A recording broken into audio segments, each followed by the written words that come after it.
What's up, guys? Welcome back to the Stoppage Time Stooges. I'm your host, Christian, joined by my friends Ricardo and Jacob. Of course, if you're watching us on YouTube, you'll know that Andrew is not with us. He's currently away. I'm actually not even at home either, as you can tell by the background. So, a lot of moving parts at the moment. But, guys, how we doing? We're doing. Jacob, I'm expecting him to say fine, like always.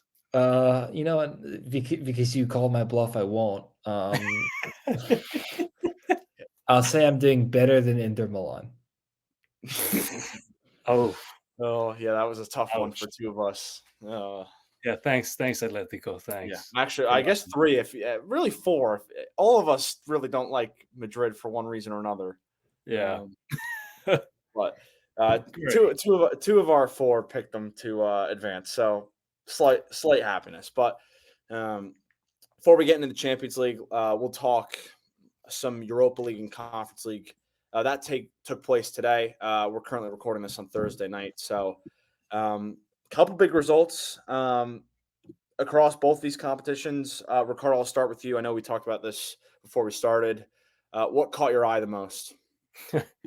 I mean, the most obvious one has to be Leverkusen. I mean, how it was two legs in a row that they're trailing 2-0. Correct me if I'm wrong, right? Like that's what happened. And both occasions they come back and in stoppage time equalize. And was it Schick who did it both times? Yep.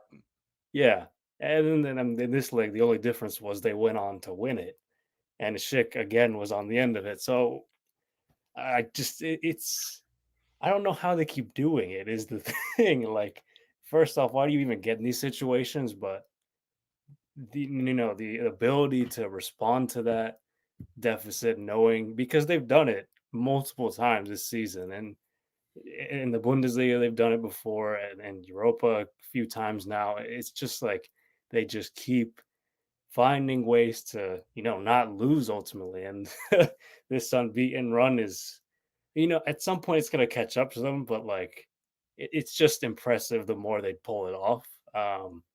And then today was no different. It's just they are never losing, as the saying is with them. But yeah, that was what caught my eye. Yeah, it's fascinating because Karabag, I thought over 180 minutes were probably the better team, but just in moments, and you get a little bit of a break with the red card in this game. Yeah. Karabag is not a team that anybody knows about. I didn't know about them until the knockout stages of the tournament. Azerbaijan, I think they're from, and it's crazy that they looked so good and still found a way to lose. So, yeah, I mean, this is a team in Leverkusen who's been known as Neverkusen for years because they never win any titles.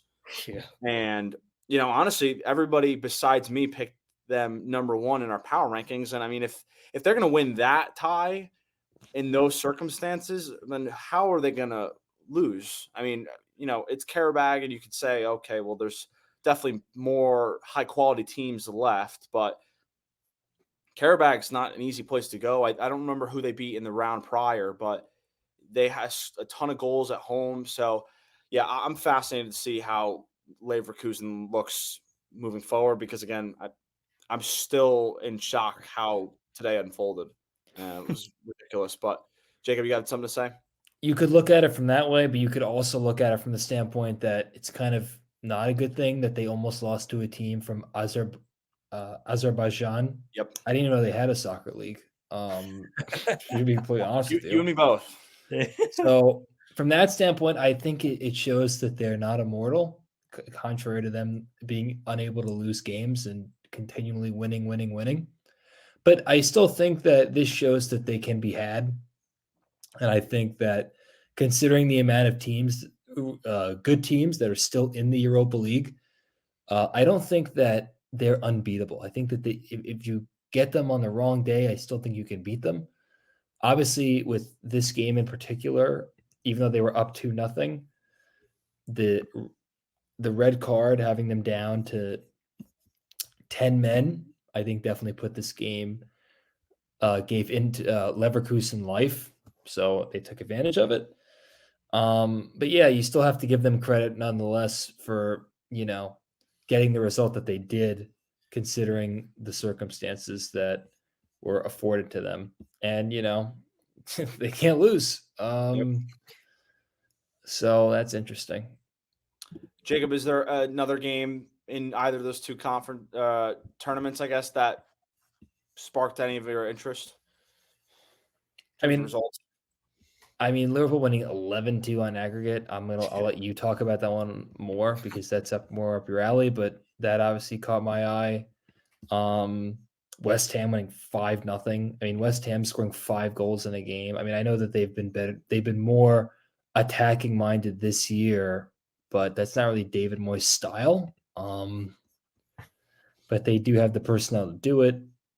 And yeah, I mean, Villarreal, that them versus Marseille seemed like a relatively, even match compared to a lot of the other draws that we were given.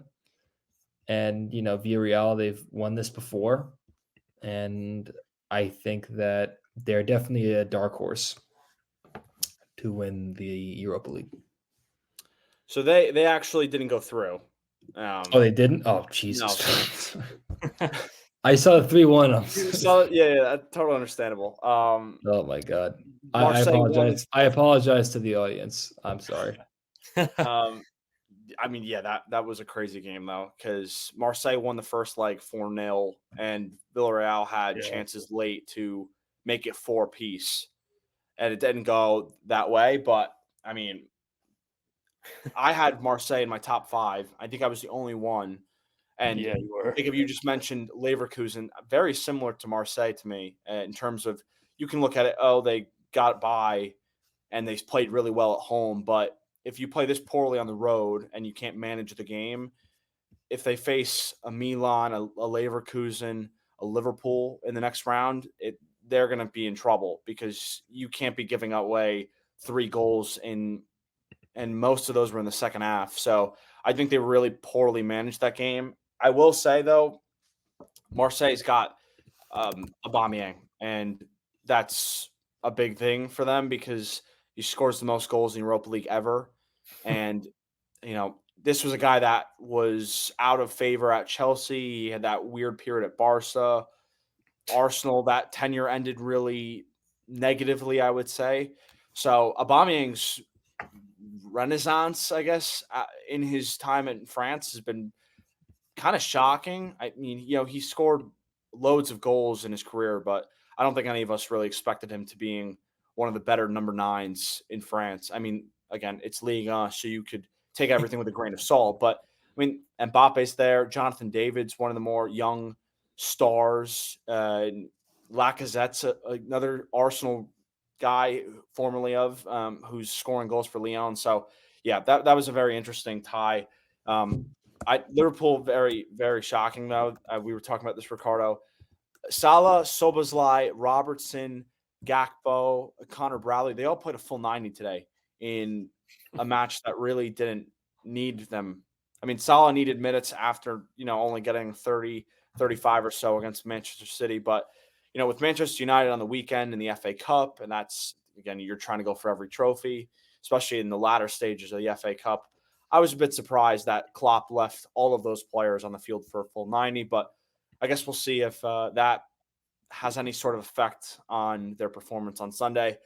Any other games, or shall we touch on the much more entertaining stuff, which was the Champions League? I just need to say, yeah, I didn't understand keeping your starters, I guess, in for 90 minutes, but I'm just looking at their bench, and I'm just like, well, who would you have brought in? I mean, you probably could have brought in somebody. Well, again, I mean, it's 11. You could have played all those kids. Well, that's what I'm saying. That was my point. You're playing a team that you won on aggregate. What was it? 11-2. If there was ever, and I understand that Salah, you want to get his legs back. You want him to be relatively fresh. I mean, maybe he thinks that Klopp thinks that playing him a full 90 will get him back up to speed. He'd know better than us, but I feel like if there was ever a game to give people rest, I mean, I don't think it could be more. It couldn't be more on a silver platter to give a team rest because this game you could have won with your eyes closed. So, pretty much. Yeah. I mean, that's how I would look at it. But Yeah, I think that's totally fair. I will say before we quickly touch on Champions League and go in depth on that, Andrew's team, Brighton. I don't think we talked about them last week or, of course, tonight. Yeah. Brighton. It's a shame. I think for us, I mean, Jacob doesn't seem particularly fond of Brighton, but Well, it's because my club wants to be Brighton, and I'm sick and tired of it. But Brighton were really poor last week, and they left themselves with a hill way too big to climb tonight. So Brighton, who finished top of probably the group of depth, I would say, in the Europa League, it had Ajax, I think Marseille were in there, Young Boys as well. Not an easy place to go in Switzerland, but yeah, Brighton were very outmatched against the Roma team that we talked about over the last couple of weeks. Under De Rossi has been really, really good. So well-deserved winners. But let's talk about the most important stuff, which is the Champions League. Jacob, you don't know this, but in the second set of games, you were the only person to get a correct score across the aggregate. So you mean across any of them? Of the 4 from this week, you were the only one to get an aggregate score correctly. Perfect. Do you remember which one, or not off the top of your head? Barcelona. No, it was freaking PSV Dortmund, the game that I cared the game that I had zero interest in. So that's that was like that game to me. It's like the Thursday night football game that you don't want to watch. It's like when they give you like Bears Commanders on Thursday night and they want you to watch, but you don't want to watch it. Yeah. That's what that game was to me.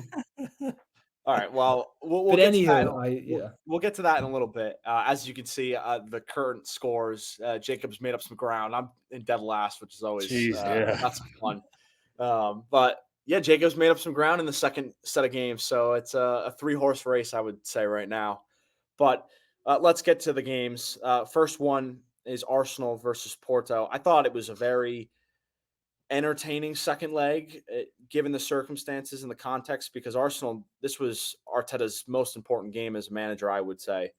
And it was very dicey. Porto were really good defensively across 2 legs, but Arsenal won on penalties thanks to a keeper that has been in the limelight because of Ramsdale and how good he was previously. But David Raya just came up big. So, Jacob, I'll start with you. What are your initial thoughts on Arsenal getting through? I'm not impressed.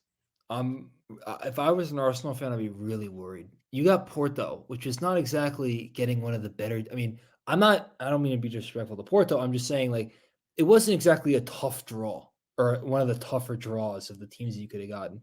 And they didn't score any goals in 100 and let's see, the whole 90, and then this game, which was 112, right? It was Trossard's goal was late in the first Oh, half. yeah. Excuse me. All right. So let me rephrase. They scored 1 goal in 2 games of regular time.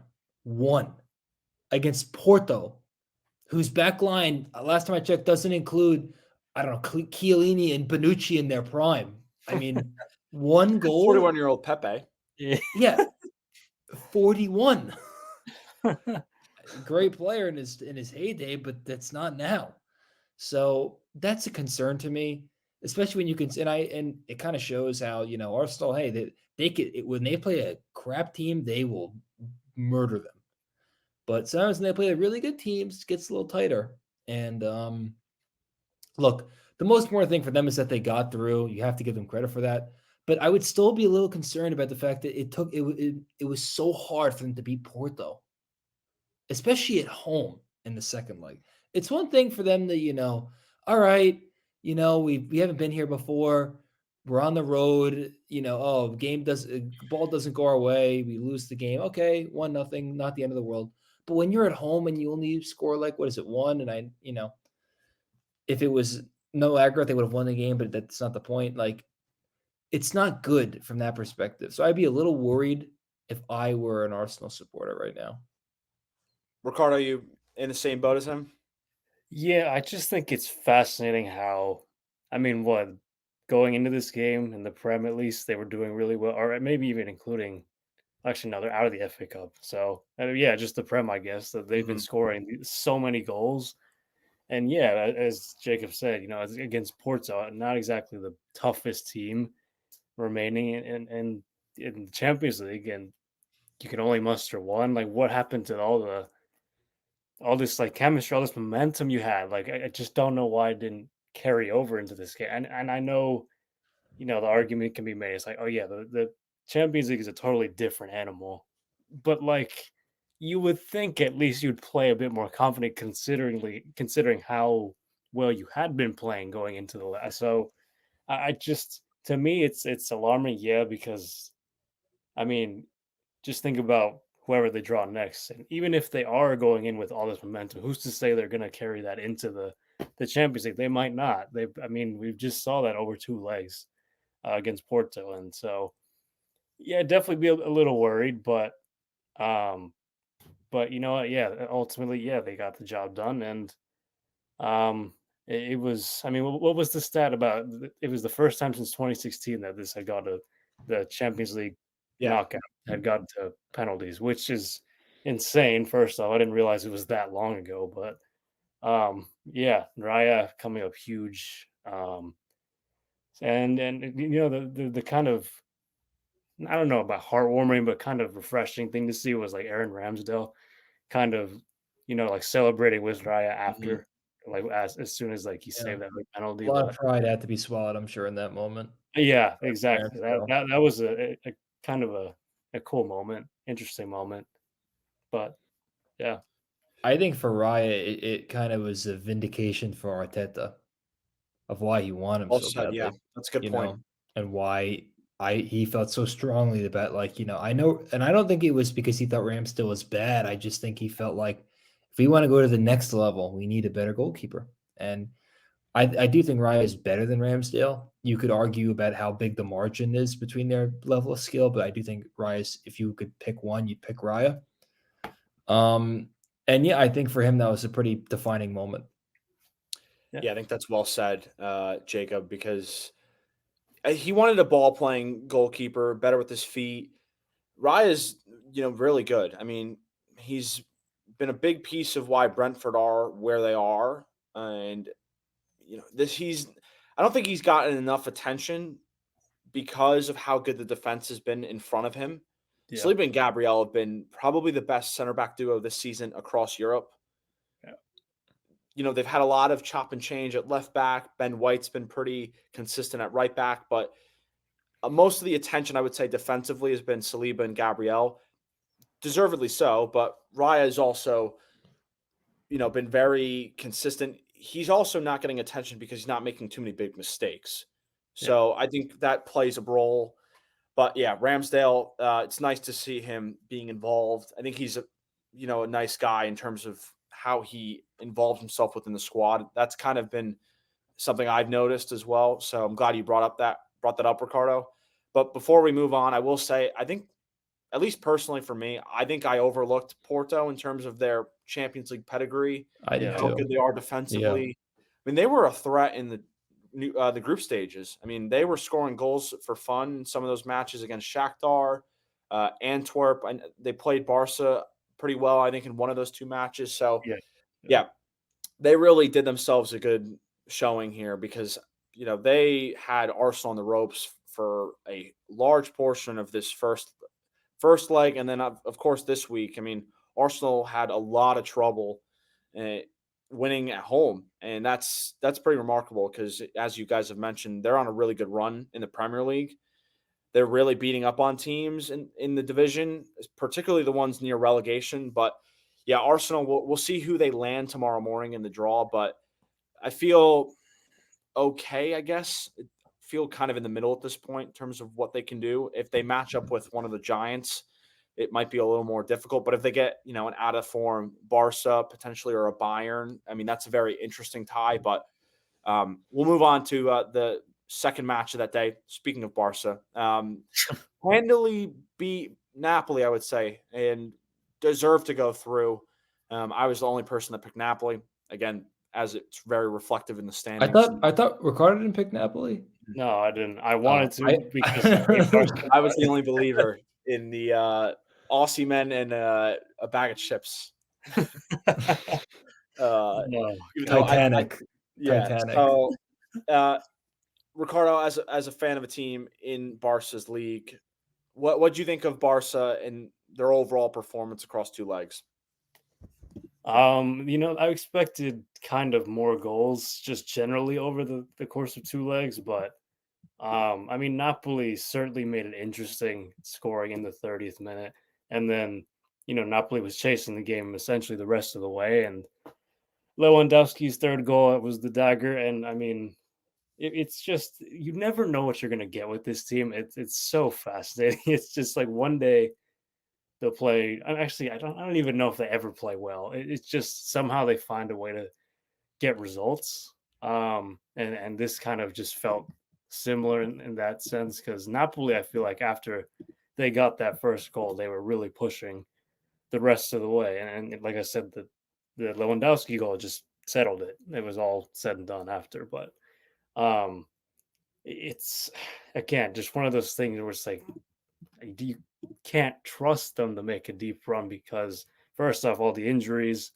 That's just been so huge for them. I mean, I'm shocked that they did this well, though. I guess scoring those first two goals, those first 20 minutes, that really, really boosted them. Because if they hadn't gotten those, I don't know, this game would have been way more Yeah. interesting.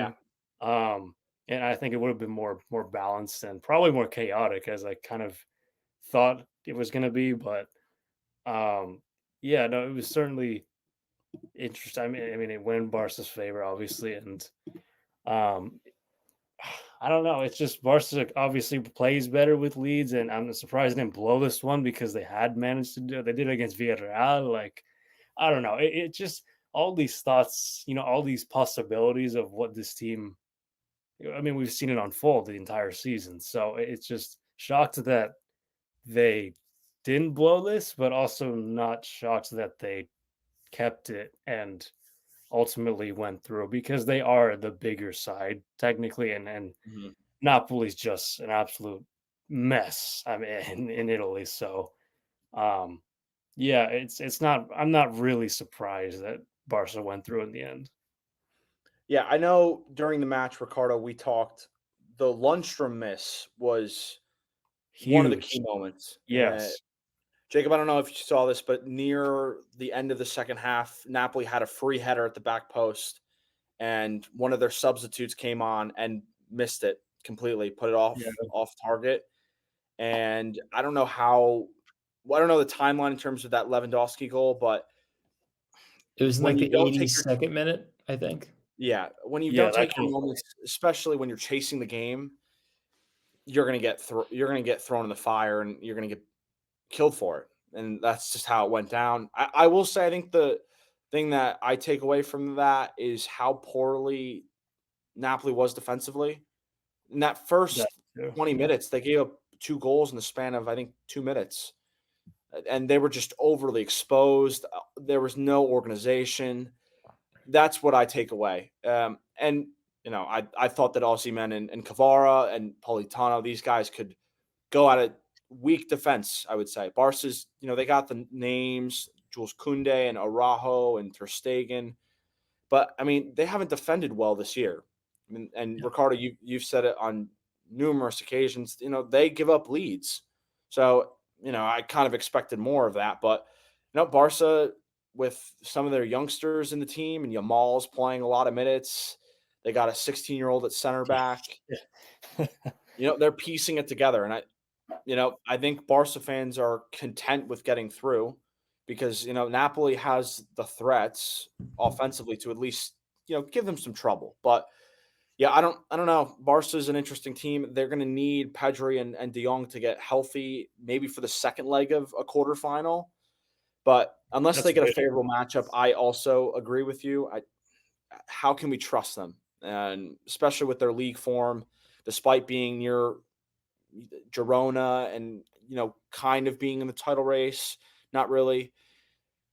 How can we really sit here and believe in this team to get to a semifinal unless they get a good matchup? So yeah, I don't really have any differing thoughts from Barca than you do. But Jacob, glad glad to bring you in on I this. just keep thinking about. I'm trying to imagine if we got a Barcelona versus Bayern final. Please no. I kind of want to see that. I don't. I Well, think I it'd do be, I for think the it'd be hilarious. chaos factor. That's Can it. you imagine Xavi lifting a Champions League trophy as his parting gift to Barcelona as a manager? Oh, please don't say that. Sorry, I'm sorry, but it'd be hilarious. Well, in either way, you would have a manager departing Yeah, that with the too. trophy. I don't think Xavi's that bad. I honestly think that he should stay, but I don't know. You're I gonna think disagree with me, but it was a step too high for him. And I know he won the league last year, and that was great and all, but it was he came from was it Qatar? Yeah, it He was. Yeah. started in Qatar, and then he's done. I think Barca winning the league last year does some good for his legacy as a manager for them. Yeah. But I just the way this year's unfolded tarnishes that. And I don't know if Barca. I don't know how many points Barca won the league by last year, but I don't know. I don't know what his legacy is. Of course, we're not Barca fans, or we don't know what their fan base is thinking at this point. But I don't know. I feel like everyone's kind of in between on how they feel about him as a manager. yeah. Although the fact that he was such a great player, I think that their Yeah, fans that's a will good have point. enough grace to forget that he wasn't the greatest manager. He still gave them a league title, so it's not like Yeah. he gave them nothing.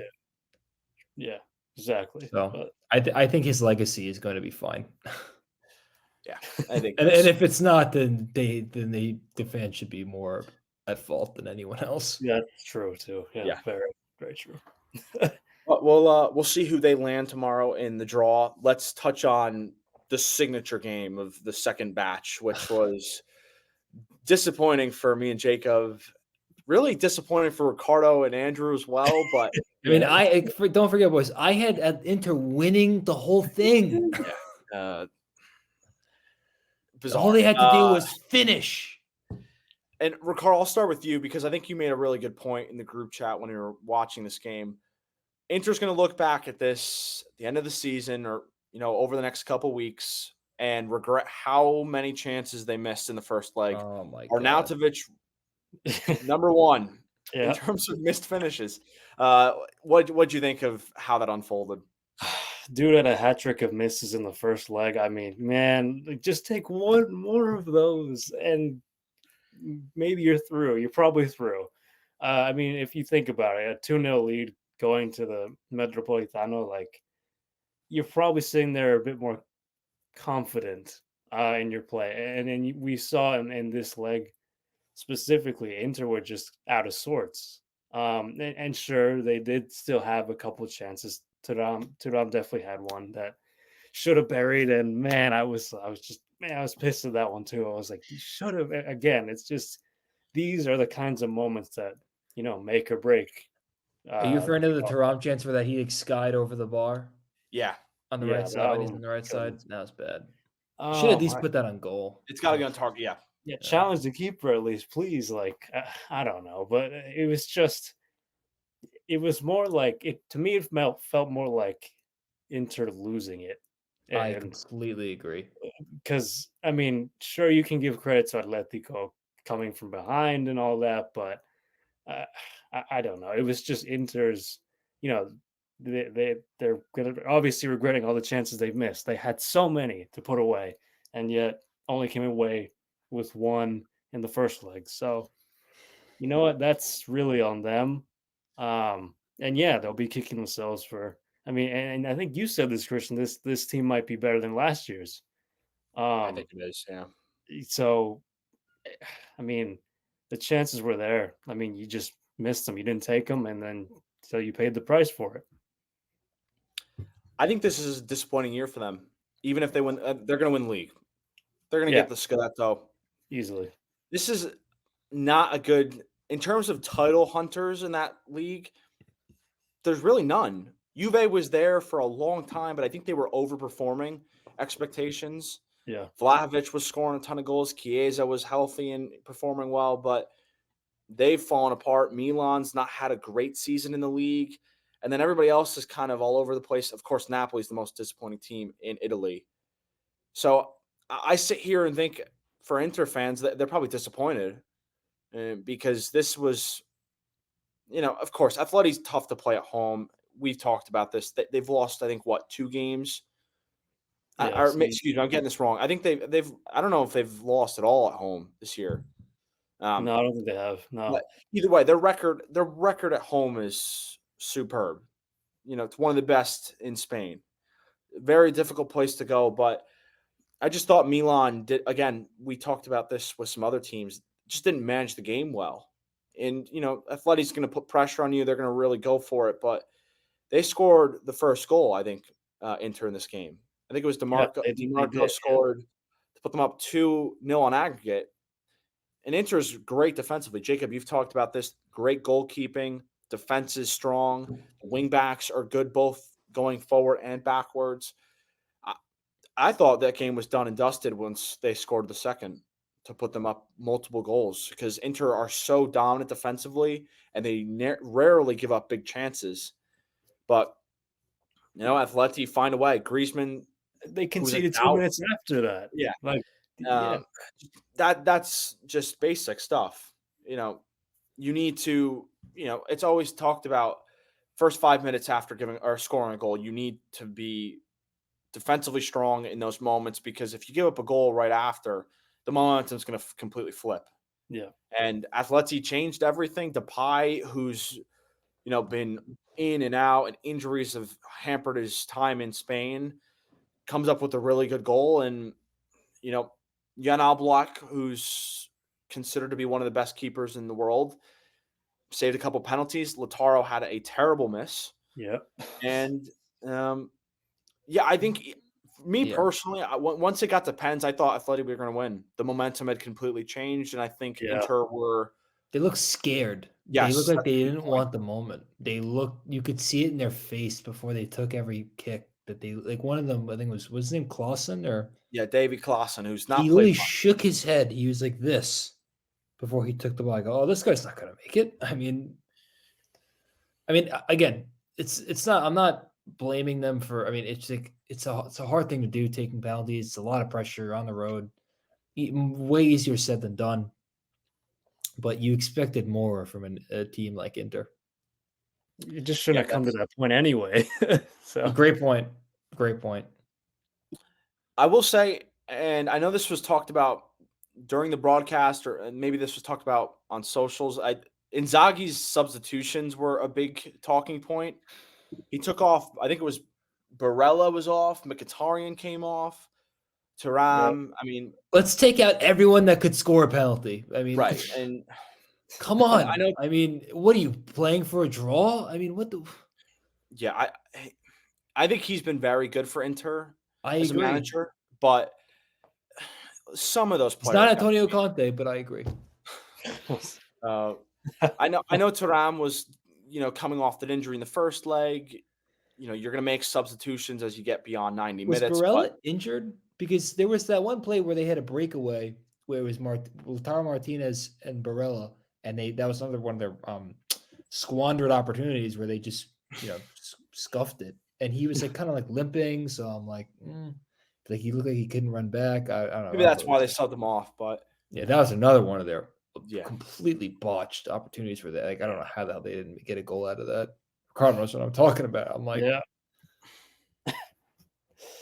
Oh man. they had some decent moments in transition, but you don't Not take enough. it. It's bound to come back to bite you. But very disappointing from Inter's point of view. That was a game, and especially in this year with how dominant they've been in the league, really disappointing to not get to the final 8. But credit to Atleti, they found a way, and whoever they match up, it's going to be difficult.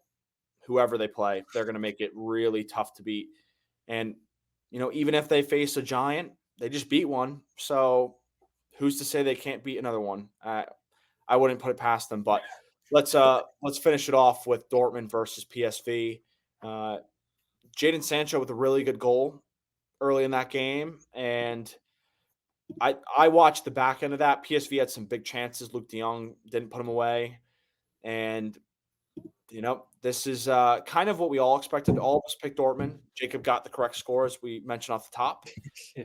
And they finished it late with, I believe it was Marco Reus who scored the third. But credit to Dortmund. They got through the group of death, and now they're here. So, Ricardo, I'll start with you. What do you take away from this one? Well, I mean, you touched on PSV missing a few chances again. It just seems like a common theme here with all these legs. It's just you don't take the chances, they come back to bite you. So PSV, I mean, I remember the first leg, they definitely had a handful that they could have put away. I think it was Tillman had 2 or 3 on by himself that he just didn't take. So again, it came back to haunt them. But ultimately, yeah, I'm not really surprised that Dortmund is going through because I mean they're the more experienced squad. And I mean, yeah, they took advantage of their opportunities, even though they weren't exactly dominant in either leg. They just they just scored in the moments that they needed to, and that was enough. So credit to them for getting to this point. Jacob? Yeah, you got to give Dortmund credit. They did what they had to do. It may not have been pretty, may not have been dominant, but I mean, they took care of business against a team that they were definitely better than. They definitely got lucky with the draw that they got playing PSV. There's no doubt about that. But again, you have to give them credit because they did what they were supposed to do. I now with to me, they are definitely the worst team. I think they're the worst team remaining of the 8. Personally, I know Barcelona's not been good. I still would take Barcelona over Dortmund. I'd still take PSG over Dortmund. Yeah. And again, solely because they have Kylian Mbappe, but I still think that'd be that would be another fun matchup. Let's have it so PSG can sneak into the sneak into the easier round. Give them Dortmund, give them someone like that. PSG, how did they fare against Dortmund in the group? I don't remember. Didn't they lose one? They played in match day 6, and PSG, I believe, got a result at Dortmund. I don't remember how the first leg went, or the first fixture, but yeah, Dortmund's. I would agree because again, when we talk about these other teams that maybe are not good collectively, Lewandowski's there, Mbappe's there. So even if you're struggling in a game, your best player can find a half chance and bury it, and all of a sudden the momentum's flipped. Sancho, great player when he's on. Yeah. Füllkrug's had a good season. But is Füllkrug on the same level as Lewandowski? No. Is he the same level as Mbappe? Absolutely not. But, they're a good, strong team. I think they have good goalkeeping with Kobel, the Swiss goalkeeper. They're strong defensively. But again, I don't know if they have enough offensively to really threaten one of the giants. So I agree with you, Jacob. I think that's well said. They are the weakest team remaining. That being said, given the way this Champions League run has gone, everything we say is probably going to be completely wrong somehow. Yeah. So, everything you say will be completely wrong because you good point. Yes, precisely. So anything I say, don't go take the opposite. But yeah, very entertaining round of 16 across the board, I would say. 2 penalty shootouts. Ricardo, you talked about it before. True. First one since 16, 17, and you got 2 in the span of 2 days. Just bizarre. But in this iteration of the Champions League with the new format coming in, it's living up to the hype. So we're excited to see what tomorrow's draw takes. And I'm not. Yeah. So you're hoping from Dortmund is what we're hearing. Dortmund or Bayern. But I've said this to my brother several times. I texted you guys this yesterday. I think we're gonna get City. Just watch. I hope not because I don't want that shouldn't be a quarterfinal. Yeah. Come on. I'm just telling you. Don't UEFA, whoever's in charge, don't put all of the good teams against each other, please. It is them or Atletico. Don't ruin it. That is my prediction. I mean, maybe they will want Bayern versus Barcelona in the final. God, no. I think that would be. I'm sorry. I don't mean to speak into existence, but God, that'd be so funny to me. It would. No, I would. It would. Before we flip, Ricardo as a neutral. If you just exclude Real Madrid as a neutral, what matchup would intrigue you the most in a quarterfinal? Oh boy, Doesn't need to be that's. the best two teams, just in I was gonna terms say of the obvious pick narrative. is City Arsenal. Like City that's. Arsenal.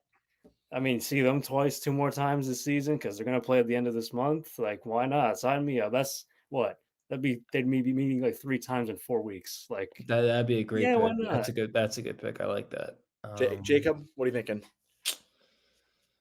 Either Barcelona versus Bayern, because I keep talking about it, so I might as well say it, even if I want it in the final, and maybe Barcelona Real, or Real versus Atleti, or like Barca Real, like Okay, Spanish a rivalry Spanish. game. I want like Okay. a game that there's a lot of juice. I like Ricardo's pick as far as what do you call it? Sorry, I'm blanking. The timeline. Arsenal and Man City. Or here's another one: PSG Real. I knew you were gonna say that. I knew He it. took what I was going with. I knew it. I knew one of you were gonna say it. I mean that I think in terms of narrative and hype, that might be number one.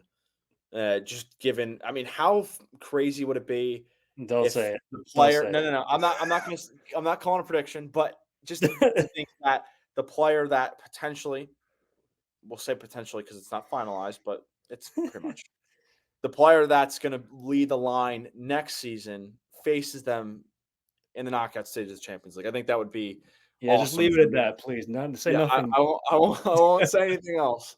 But a lot of good hype around all these different matchups you guys have mentioned. So we'll see how the draw unfolds next week. We'll probably do a little discussion and reaction to that. But let's move on to some international game.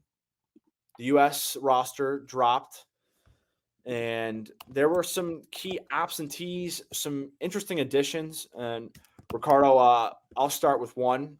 Tyler Adams hasn't played at all pretty much this season. He made a recent cameo off the bench in Bournemouth's win over Luton Town, but he's only had 2 appearances for Bournemouth. So were you surprised to see him there? And do you see him playing a key role next week? I mean, definitely surprised because he's coming off the hamstring injury, and as we were talking about before, those are pretty tricky. I've had a few of those myself, but I mean, I don't really expect him to play very much. I would think maybe like I told you before, like 30 minutes max. Like I don't think you're gonna push him too far because you don't want him to get injured again and then risk him being out even longer. So but it is certainly interesting that he's included. So I mean with that in mind, you would think Berhalter is going to play him at least for, like I said, like the later portions of. I mean, let's say against Jamaica, or they're leading. Let's say like maybe to try and hold on to the lead and be more defensive. Then he'll bring him in. But other than that, I don't really know why you would bring him in. But it's just more depth and plus, you know, experience with the U.S. So Who in particular do you guys think were quote unquote snubbed? Brendan Aronson was the one we talked about off yeah, air. Not in a good individual, form away from the team. His year at Union Berlin has not been great, but yeah, it feels like he's one of Berhalter's guys, and he's performed okay. I would say pretty well for the U.S. But yeah, I mean, when you look at the forwards and the midfield, because he can kind of play as an 8, maybe as a 10, but I mean, Berhalter doesn't really use one, yeah. and I guess he has with Gio recently, but I think Aronson's most of his minutes have come as off the left, and I mean, Pulisic is playing really well, and you bring 3 strikers, and Tim Weah's there. All of a sudden, these spots are getting filled, and he's not going to be there. So I guess because he's one of Berhalter's guys, that's the snub I think of. But I guess if you're looking at club form and how well he's played recently, it probably makes sense, I would say. So is he deservedly of being a snub? Maybe not, but there really isn't that many snubs, I would say, looking at the squad. Yeah. I I thought agree. Berhalter did really well. Yeah. I know Mark McKenzie was an interesting name, but Cameron Carter-Vickers picked up an injury with Celtic, so that kind of makes sense. But yeah, I thought Berhalter did pretty well with the squad. I'll give him credit for that. I think it's one of his strongest teams he's put out in terms of a squad in recent memory.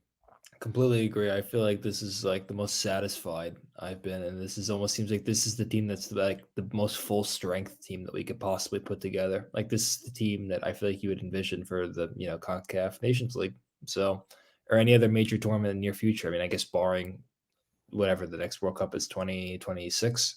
Yep.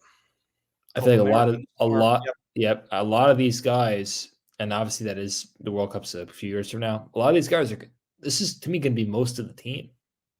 Wouldn't you agree? Yeah. Especially if injuries not including the conversation, Yeah. best 23, 25. Yeah, this is pretty close to it. Maybe as Zach Steffen gets back in the mix if he has a good season with the Rapids. I know the goalkeeper situation's been a major talking point because Matt Turner's not playing well for Forest. He's now out of the team. Yeah. You have Drake Callender, who's at Inter Miami, hasn't been great. I know he's had a couple really bad mistakes.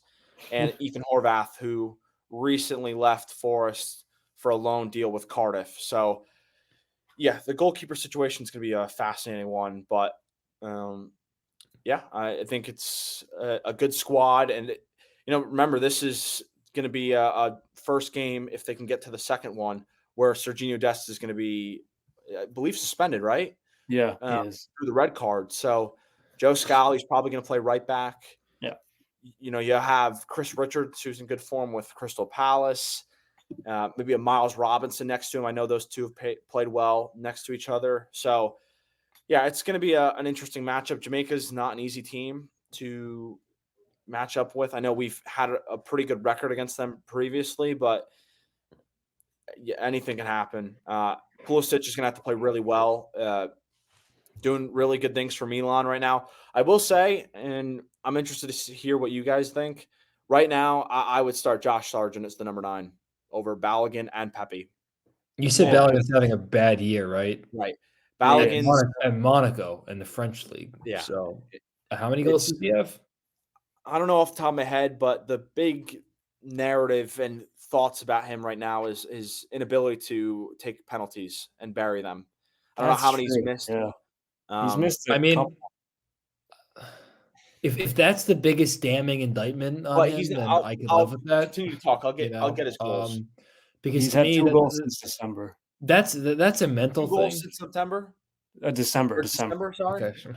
That's not great. Well, I mean, isn't that how many goals Evan Ferguson has since December? And Brighton thinks he's worth like 150 million. So yeah, Chelsea will sign him. Don't worry. But I hope not. He's very overrated. He has 1 hat trick and everyone thinks he's Victor Osimhen. But anyway, I don't get off track. But again, I mean, yeah, I feel like there was so much hype around Balogun last year because he chose to play for America, and then it seemed like it fizzled a bit. It seems like it's fizzled a bit. So maybe Sargent would be better off. I mean, I guess you wouldn't play way down the middle. No. Yeah, you wouldn't. Yeah. It's between the 3 natural 9s. Yeah. I don't blame because Pepe doesn't play very much with. Yes, and Sargent scored at least 1 goal in 7 of his last 10 for Norwich. That's why he's scoring. He's healthy. That's why I understand why you pick him. You gotta play a hot hand. I would start him, and I think if you ask most fans, they would say no. I think they would still. Yeah. Go ahead. What were you going to ask? I'm sorry, I was going to say how many shoe-in people like are in the 11? Like you. That's a good question. No matter what, are in the team.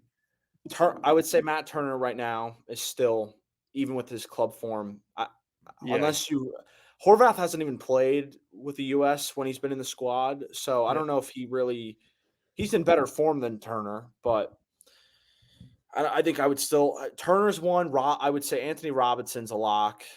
Oh yeah, Jedi.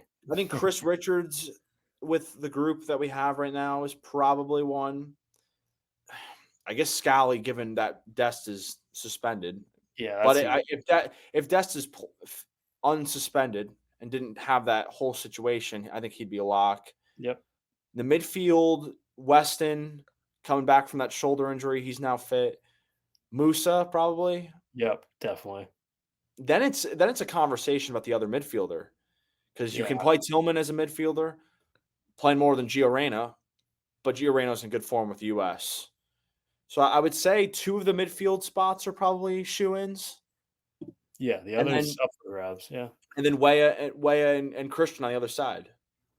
Yeah. So there's that's pretty. striker, a midfielder, and a second center back. Yeah. Probably Yeah, I'd the say so. Yeah. up in discussion. It's a fascinating conversation with the midfield. I think that's what we're going to look at next Thursday and see what Greg does because Reyna's not playing for Forest at all. I mean, that was a terrible move. And we know how he feels about Reyna. So Right. Not But Reyna's also exactly- played yeah, well recently for the U.S. So That is true. it's Exactly. a interesting juggling act, I guess, for Greg because Reyna went to Forest thinking he was going to get minutes, and he's not even in the squad anymore. Yeah. It's the worst loan for any U.S. player recently. Yeah, it was that just bizarre, and Forest aren't even playing well, so it's a shame he's not getting any minutes. But we'll see how the U.S. fares against Jamaica next week. And Watch out for Leon Bailey. Good point. Yeah, that's one of the danger men, and he's in good form for Villa. So yeah, he's probably the main threat from a U.S. point of view. But we'll move on to our last topic, and that's the best bets.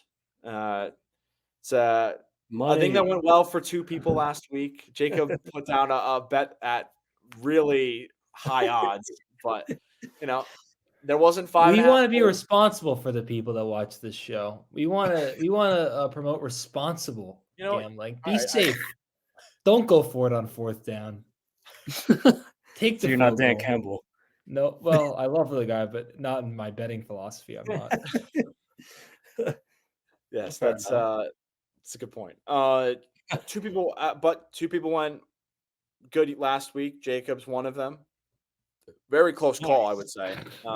Too close. Newcastle and Chelsea wanted to stress Jacob out for more reason than one team, of course, and a bet that nearly could have cost him half of his budget.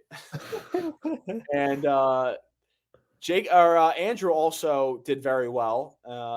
He picked against his team, his MLS team, and New York City FC had a 1-goal lead against Portland and gave up 2 goals, I believe, in the last 10 minutes and lost at home. So that was a nice bet for his budget. But we're off to this week's.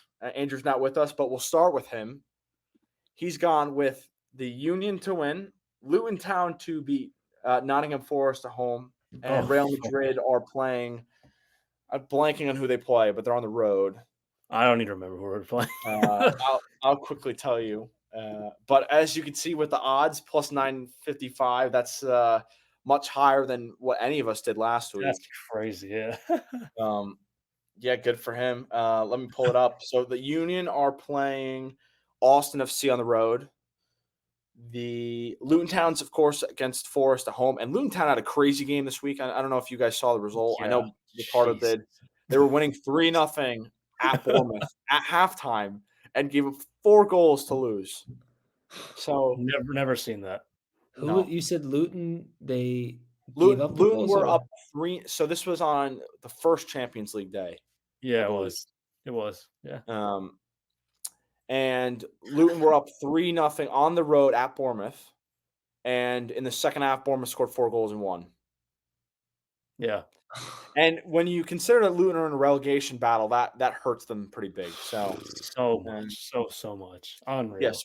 So when we talk about all these teams in the Champions League and mismanaging games, Luton's up there too. That was horrible. Oh my God. Yeah. And for Real Madrid, they're on the road at Osasuna. Oh yeah, yes. So I forgot. $20 to win $191.10. It's a good one. Andrew's well in the lead, and if this hits he'll be even further ahead of everyone else. But Ricardo, I'll shift over to yours. Tell us what you got. So we're going kind of safer than last week. I kind of did an over under that just completely backfired last week. So we're not gonna go. We're just gonna go straight money lines. So 2-legger. Wolves beating, I believe is it Coventry that they're Coventry. playing? Yeah, it is. Yeah, they're playing the FA Cup and so they're at home. And then Liverpool, this one maybe is kind of risky. I mean, you're a Liverpool Christian. I'm picking over Man United. The only reason I say kind of risky is because at Old Trafford, but Yep. Liverpool is just a much better side. It's certainly not going to be easy, but I just think they can find a way to win. And if they don't, I'll be pissed, and so will you. But Very. yeah, so we're going safer this time around. I swear. Watch Wolves lose to Coventry. Just watch. At that point, I'm just never betting again. But that's my bet. I'll leave Jacobs for last since I've put him in a position where he's forced to give us plus money at least. Yeah. Despite what he Put me against my will, people. Sorry, not sorry, but Gamble. I'm going with a three leg parlay here. Tottenham to beat Fulham on the road. Tottenham got a big win last week against Villa. I think they're in good form. Nashville had a tough Concacaf Champions League match this week against Inter Miami. And I'll pull up their matchup, are playing Charlotte at home. I think they'll bounce back after a midweek loss. And I think the riskiest one of the three is probably Bayern. But Bayern also scored 8 goals last week. And Darmstadt are the team they're playing. There's been multiple occasions where they've given up 3-4 goals. And I think Bayern have a fire under them at this point. It feels like that. The Lazio win kind of gave them a boost. They scored 8 goals last week, playing one of the worst teams in Germany. So I have them to win by at least 2.5 goals. So, of course, they just need to win by 3. Seems very far-fetched and a little bit of a risk. I'm willing to take that at plus 869 on FanDuel. So me and Andrew are kind of in the same boat, giving out some decent odds, but we're saving the best for last. Jacob's picking for a team that he picked against in the Champions League, but he's kind of going with the constant theme of them not being able to score good goals. Anybody want to guess? Well, here you go. Jacob, take us away. Yeah, my best bet plus 3 in FanDuel, Real Sociedad to win 1-0 over Cadiz. I looked the last 2 times these teams played, it was 0-0, but I think Cadiz's goal differential is minus 18. So even awful Sociedad offensively should be able to get me 1 goal. And I trust that they can do that. Don't let me down, Sociedad. I mean, I never believed in you anyway, but I applaud you for even doing this a correct score, but I respect that. When he sent that, so for the people watching, Ricardo, you don't know, he sent me Sociedad to, I think it was minus 1.5. I was like, I wanted to. I just wanted to see they're not gonna. Because I remember I'm like they won't score they're not gonna score. They don't score a lot, so I'm like, all right, let's keep it slow. But then I'm like, whatever. We'll just stick with the game score. Hey, if his correct score hits, that's really impressive. So we'll see how it goes. Right now, 2 of us are in the green. That's Jacob and Andrew. Me and Ricardo have got some ground to make up. So we'll see how those goes. But is there anything else we want to talk about before we go? So let's see. With the FA Cup, we have Liverpool, United. The only reason I'll give United a chance is because they're at home. That's exactly one of. And is Højlund back or no? If he's back, I give them a shot. I think, and Ricardo, we said this before. I think if he's available, it's going to be from off the bench for 30 minutes or so.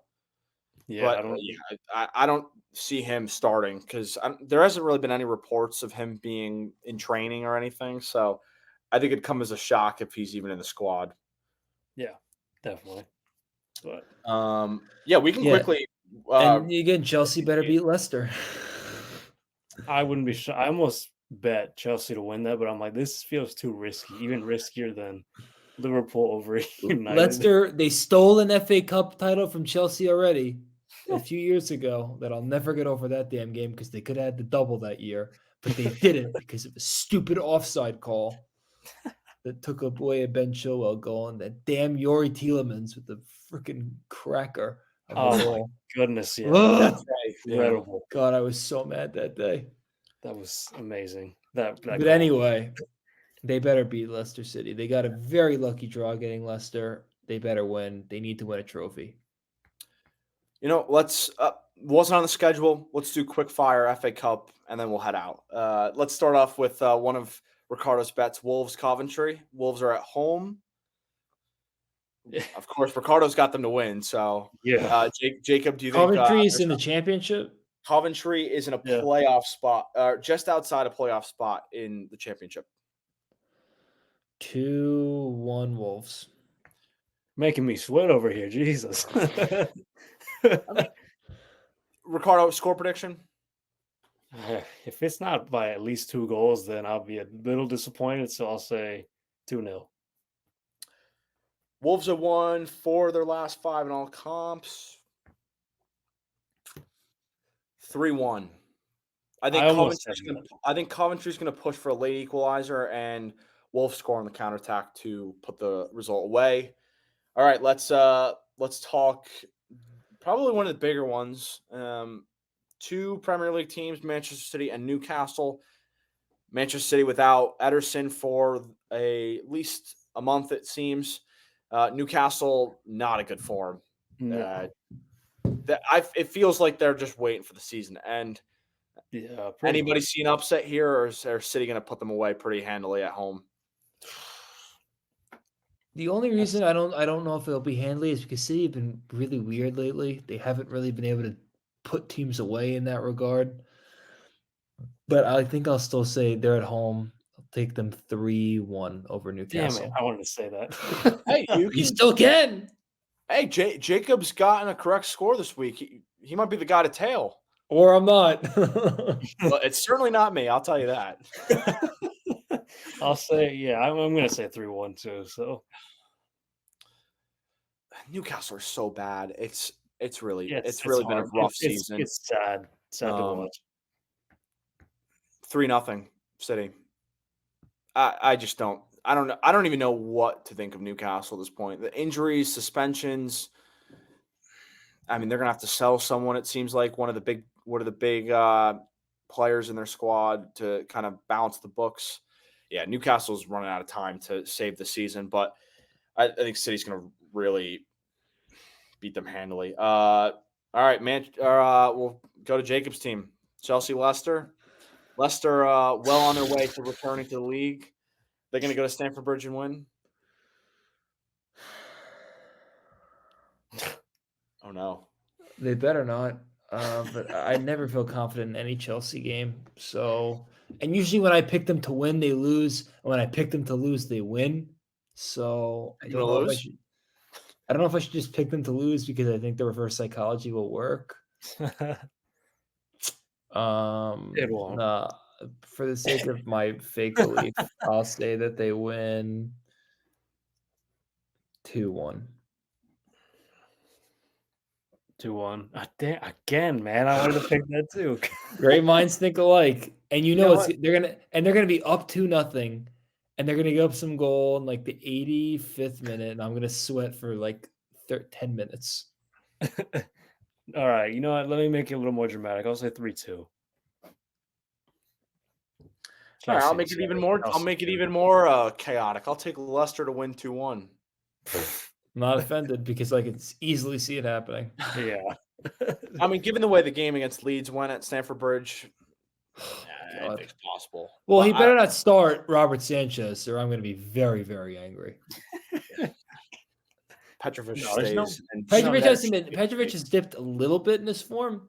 To me, though, I think he's better than Robert Sanchez. Even though the numbers would dictate that they're actually a lot closer than it looks, than the eye test does, I'd still take Petrovic, in my opinion. Yeah. Yeah, I think both of us agree with you on that. And again, just for like Chelsea's, because I present this today, they're hiring a a set piece coach, and they didn't have one since April. God, that makes so much sense now. No wonder they can't. No wonder they can't give me one good corner the entire season. Every corner is never in the box ever. It never beats the first man. That's the problem. Anyway. Yeah, imagine if they had a set piece coach. Thank God drawn for up, Cole Palmer. I will say this. Thank God for Cole Palmer. I love Deschamps, but I don't know how the hell he doesn't have Malo Gusto in the French team. Especially when right back is not. How did he get dropped if he was already in the team? He's been better ever since the last international break, whenever it was. He's gotten better almost every game. Come on, you're asking right questions. Watch the games. It's got to be like Southgate and be in every single Premier League game that there is. Every game. Oh, flash to Gareth Southgate. I'm like, is he really watching the games? Because if he was watching the games, some of the team selection would be a little different, but it's for another day. All right, let's finish with Liverpool, Manchester United. I'll kick this thing off. I don't feel great because it's at Old Trafford, but I'll go 2-1 Liverpool.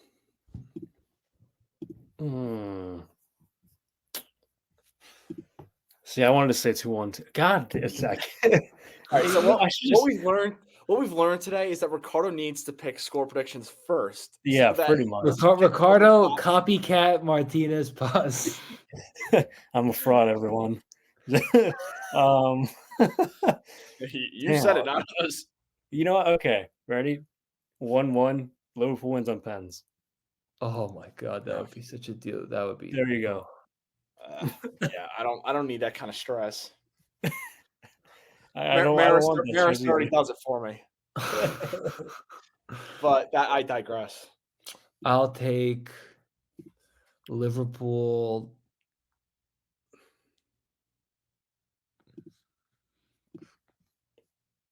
I'm tired of saying 2-1, but but 2-1?